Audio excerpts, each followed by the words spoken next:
Bombay dying के शेयरों में गिरावट का माहौल जारी है। 104 रुपये के आसपास इसका स्टॉक ट्रेड करता हुआ आपको दिख रहा है। बट जिस हिसाब से इस स्टॉक की गिरावट देखने को मिल रही है, अभी आपको और ज़्यादा डाउनफॉल जाता हुआ दिख सकता है। क्वार्टर्स के रिजल्ट बहुत ज़्यादा बेहतरीन देखने को नहीं मिले हैं, क्वार्टर्स में घाटा देखने को मिल रहा है। और जिस हिसाब से इस कंपनी में लास्ट वर्किंग डे में एक न्यूज़ निकल के आई, तो क्या उसका फ़ायदा इसके स्टॉक प्राइस को मिलने वाला है या इस स्टॉक से दूर रहना चाहिए क्योंकि कंपनी घाटे में चल रही है, ये सारी चर्चा करने वाले हैं विस्तार से। वीडियो में आखिरी तक बने रहिएगा। बॉम्बे डाइंग की बात करें तो मैन्युफैक्चरिंग कंपनी है, टेक्सटाइल सेक्टर की कंपनी है, 1879 से वर्क कर रही है। एक स्मॉल कैप कंपनी है, मार्केट कैप 2000 करोड़ के आसपास का है। कंपनी का कामकाज काफ़ी बड़ा है। हालांकि जिस तरह से कंपनी टेक्सटाइल सेक्टर के काम करती है, एक जाना माना नाम है, एक जाना माना पहचान का ब्रांड है। बट इसके स्टॉक में अभी फिलहाल गिरावट देखने को मिल रही है। लास्ट वर्किंग डे में न्यूज़ की बात करें तो 22 सितंबर को इसकी कंपनी ने एक बोर्ड मीटिंग होनी थी, वो मीटिंग हुई है जिसमें अनाउंसमेंट किया गया है कि कंपनी 940 करोड़ रुपए की फंड रेजिंग करने जा रही है और इसके द्वारा कंपनी राइट इशू लेके आने वाली है, यानी बोनस शेयर्स के रूप में आपको शेयर्स जारी करते हुए ये कंपनी दिखने वाली है। जिस हिसाब से 940 करोड़ रुपए का फंड रेजिंग करने की कंपनी की योजना बनाई गई, तो इससे कंपनी के विस्तार में थोड़ा सा सुधार देखने को मिल सकता है। बट ये लॉन्ग टर्म का माइंडसेट है। अगर इस स्टॉक में आप नया निवेश करने की योजना बना रहे हैं तो कम से कम 1.5 से 2 साल का योजना बना के चलें, क्योंकि अभी हाल फिलहाल में इसके स्टॉक में अभी किसी तरह की कोई तेज़ी का मूवमेंट आता हुआ नहीं दिख सकता है। कंपनी जो 940 करोड़ रुपए का फंड रेजिंग करने जा रही है, इसमें फेस वैल्यू जो इसके स्टॉक की हो जाएगी 2 रुपये ईच फेस वैल्यू के हिसाब से ये स्टॉक रन करेगा। अभी 10 रुपये के आसपास फेस वैल्यू है इस स्टॉक की। इस फेस वैल्यू में गिरावट देखने को मिलेगी। अभी कंपनी ने किसी तरह की डेट का अनाउंसमेंट नहीं किया है इसके राइट इशू के लिए, बट बहुत जल्दी इसकी डेट्स का भी अनाउंसमेंट होने वाला है और कितने शेयर्स पे कितने शेयर्स कंपनी जारी करने वाली है, इस चीज़ का भी अनाउंसमेंट ये कंपनी करती हुई दिख सकती है फ्यूचर में। बट जिस हिसाब से कंपनी के अंदर अभी फिलहाल एक न्यूज़ का निकल के आ रहा है 940 करोड़ रुपए की फंड रेजिंग करने का, इससे थोड़ा बहुत मूवमेंट अभी अच्छा आता हुआ दिख सकता है। बट लॉन्ग टर्म का माइंडसेट अगर आपका नहीं है तो शॉर्ट टर्म में इस स्टॉक में निवेश करने से आपको बचना चाहिए। कंपनी के अगर कामकाज की बात करें, कंपनी का कामकाज टेक्सटाइल सेक्टर से जुड़ा हुआ है, टॉवल्स और बेडशीट से जुड़ा हुआ कंपनी का कामकाज है।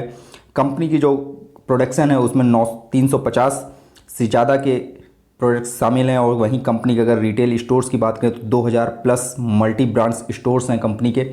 काफ़ी बड़ा कामकाज है कंपनी का। मार्केट कैप बहुत ज़्यादा बड़ा नहीं है, 2000 करोड़ के आसपास का है। उसके हिसाब से शेयर प्राइस में अभी आपको काफ़ी ज़्यादा गिरावट देखने को मिल रही है, क्योंकि कंपनी का जो पी रेशियो है वो भी माइनस में देखने को मिला है, पीबी इसका माइनस में देखने को मिला है। यानी कंपनी का फंडामेंटल स्ट्रॉन्ग नहीं दिख रहा है, सब कुछ अभी लॉस में है। कंपनी फंड रेजिंग कर रही है तो उससे होप से थोड़ा बहुत अच्छा मूवमेंट इस स्टॉक में आता हुआ दिख सकता है, क्योंकि कंपनी जब फंड रेजिंग करेगी तो पैसा विस्तार में लगाएगी और कंपनी के फंडामेंटल को सुधारने में लगाएगी, जिससे कंपनी के स्टॉक में अच्छी तेज़ी आती हुई दिखेगी। लेकिन इसके लिए माइंडसेट आपको लॉन्ग टर्म का ही लेके रखना पड़ेगा। कंपनी के अगर क्वार्टर्स के रिजल्ट को देखेंगे, लगातार 4 क्वार्टर से गिरावट में देखने को मिल रहे हैं। 76 करोड़ से ज़्यादा का लॉस देखने को मिला है कंपनी के क्वार्टर्स के नतीजों में।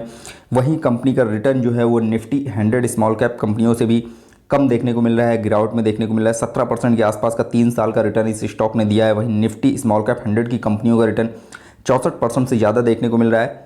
कंपनी का फंडामेंटल देखेंगे तो इसका पी रेशियो -4.55 है, पी रेशियो माइनस में देखने को मिल रहा है। पीवी रेशियो भी इसका -2.77 है। सेक्टर पी इसका 141.12 है, सेक्टर पीवी 5.87 है। सेक्टर डिविडेंड 0.61% देखने को मिल रहा है। कंपनी का डिविडेंड किसी तरह से निकल के नहीं आता है, कंपनी डिविडेंड ऑफर नहीं कर रही है। कंपनी ने जो लास्ट डिविडेंड दिया था 2020 में कंपनी ने 20 पैसे पर शेयर का डिविडेंड दिया हुआ है, जिसके बाद से कंपनी ने किसी तरह का डिविडेंड ऑफर नहीं किया है।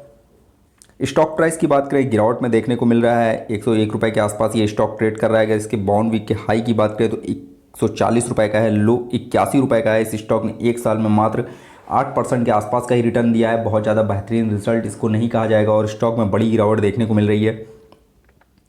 रिजल्ट की बात करें तो रेवेन्यू में 606 करोड़ का कंपनी ने जून क्वार्टर में रेवेन्यू कमाया था, जो लास्ट के क्वार्टर से अच्छा देखने को मिला था। बट घाटा जो था कंपनी के लास्ट के क्वार्टर से इस क्वार्टर में बढ़ता हुआ दिख रहा है। -76 करोड़ का घाटा हुआ था कंपनी को। अर्निंग पर शेयर भी माइनस में थी, लास्ट के क्वार्टर से इंक्रीज करती हुई अर्निंग पर शेयर दिख रही थी माइनस में। -3.72 अर्निंग पर शेयर थी।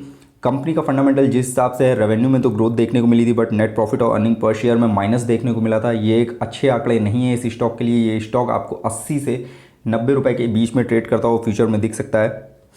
जून क्वार्टर के रिजल्ट को अगर ईयर ऑन ईयर बेस पे कंपेयर करेंगे तो थोड़ा सा सुधार देखने को मिल रहा है। रेवेन्यू में 59% की ग्रोथ देखने को मिली है, नेट इनकम में 28% की ग्रोथ है। हालांकि ये नेट इनकम का माइनस कंपनी का कम होता हुआ दिख रहा है, यानी जो एक साल पहले कंपनी का घाटा था, इस क्वार्टर को अगर year on year base compare करेंगे तो घाटा जो है कम होता हुआ दिख रहा है।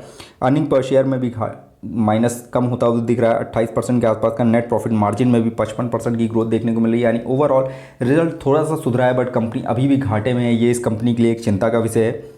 कंपनी के फाइनेंशियल स्कोर में थोड़ी सी सुधार देखने को मिल रहा है। लास्ट के 3 मंथ पहले ये 15 पे स्कोर पर रन कर रहा था, गिरावट आई 3 पे आया, बट जिस तरह से अभी कंपनी का रिजल्ट आया था और जिस तरह से कंपनी की योजना बन रही है उसकी वजह से कंपनी का फाइनेंशियल ट्रेंड स्कोर +10 पे मूव करता हुआ दिख रहा है। अगर इस फंड रेजिंग से कंपनी के विस्तार में पैसा लगाएगी और उसकी कंपनी को ऊंचाइयों में ले जाने में फ़ायदा लगाएगी, तभी इस कंपनी के फाइनेंशियल ट्रेंड स्कोर में और अच्छा सुधार आपको होता हुआ दिख सकता है।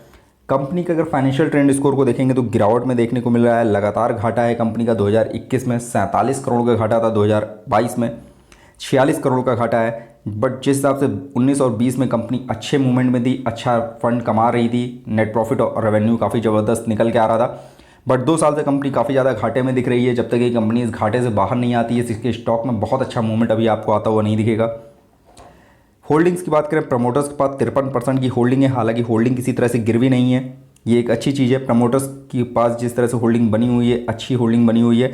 बाकी रिटेल इन्वेस्टर्स के पास 46% के आसपास की होल्डिंग है। ओवरऑल जिस तरह से होल्डिंग का पैटर्न आप देख रहे हैं, बहुत अच्छा पैटर्न को नहीं कहा जाएगा, क्योंकि प्रमोटर्स की होल्डिंग जिस हिसाब से बनी हुई है, एफआईज, डीआईएस और म्यूचुअल फंड्स का निवेश इस स्टॉक के अंदर अभी बिल्कुल नहीं देखने को मिल रहा है। रिटर्न को अगर एफडी से कंपेयर करेंगे तो इसका रिटर्न ऑफ इक्विटी जो है वो एफडी से बेहतरीन फिलहाल अभी देखने को नहीं मिल रहा है। हालांकि 1 साल का रिजल्ट इसने 8% के आसपास का दिया है, बट जिस तरह से कंपनी में गिरावट का माहौल जारी है तो फ्यूचर में अभी इतना अच्छा रिजल्ट आता हुआ नहीं दिख रहा है। कंपनी डिविडेंड अभी किसी तरह का ऑफर करती हुई नहीं दिख रही है। हालांकि एंट्री पॉइंट की बात करें तो ग्रीन सिग्नल जरूर देखने को मिल रहा है, क्योंकि स्टॉक अपने हाई से काफ़ी ज़्यादा नीचे जाता हुआ दिख रहा है। अगर लॉन्ग टर्म का माइंडसेट है तभी इस स्टॉक में निवेश करें। शॉर्ट टर्म का नजरिया है तो गिरावट का वेट करें। ये स्टॉक आपको 80 रुपये तक के लेवल पर भी देखने को मिल सकता है। कंपनी में किसी तरह का कोई रेड फ्लैग नहीं है। कंपनी किसी भी तरह के एसएम या जेएसएम लिस्ट में प्रेजेंट में नहीं है। कंपनी के अब तक के रिटर्न को अगर देखेंगे तो इस स्टॉक ने एक दिन में 4% की गिरावट दिखाई है। एक महीने में 0.90% का रिटर्न दिया है। 3 महीने में 8% के आसपास का रिटर्न है। 1 साल में 6% के आसपास का रिटर्न है। 3 साल की बात करें तो 11% के आसपास का रिटर्न है। 5 साल में 50% से ज़्यादा की गिरावट देखने को मिली। ओवरऑल जिस तरह से कंपनी का फंडामेंटल है, स्टॉक में ग्रोथ की संभावनाएं अभी बहुत कम है, जिसकी वजह से आपको रिटर्न्स भी ना के बराबर भी इस स्टॉक में देखने को मिल रहे हैं। अगर इस लेवल की अदर कंपनियों की बात करें तो इससे बेटर स्टॉक्स आपको कम रेट पे मिलते हुए दिख सकते हैं, क्योंकि जिस तरह से सेक्टर की कंपनी है, टेक्सटाइल सेक्टर की स्टॉक प्राइस काफ़ी ज़्यादा हाई है इसके मार्केट प्राइस के हिसाब से, उसके हिसाब से जिस हिसाब से वैल्यूएशन के हिसाब से इसका मार्केट प्राइस जिस हिसाब से अभी 101 रुपये के आसपास ट्रेड करता हुआ दिख रहा है, तो इसमें अभी आपको गिरावट ही देखने को मिल सकती है। फ्रेंड्स, ये वीडियो मैंने सिर्फ आपकी नॉलेज पर्पस से बनाया है। किसी भी तरह का निवेश करने से पहले अपने फाइनेंशियल एडवाइजर की सलाह जरूर ले लें। फ्रेंड्स, वीडियो पसंद आए तो लाइक कमेंट करके जो बताएगा। फ्रेंड्स, वीडियो देखने के लिए बहुत बहुत धन्यवाद।